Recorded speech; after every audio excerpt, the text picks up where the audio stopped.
Vedete, questo è un libro che ci fa discutere un po' su noi stessi, perché tematiche come queste, il rapporto tra uomo e donna nella società attuale, i cambiamenti, un cambiamento di città così radicale che sottintende alla voglia di un cambiamento di vita, l'evoluzione interiore, il percorso personale, sono tutte tematiche che in fondo coinvolgono ognuno di noi perché è la vita. Quindi vorrei sentire da voi dei commenti o anche delle domande all'autore e alla psicologa su questi temi che ci prendono così tanto, perché in fondo la vite e la vela è una metafora della vita di ognuno di noi. La vite io credo sia quello che ci avvolge, quindi un po' le radici e anche i limiti che ci impone la nostra condizione in cui siamo nati e in cui ci siamo avviluppati noi stessi, anche con scelte a volte consapevoli, a volte no.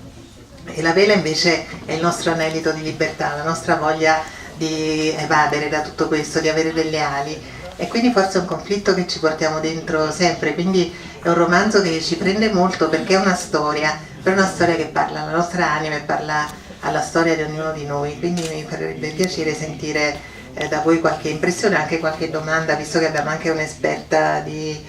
grande livello sulle tematiche emozionali.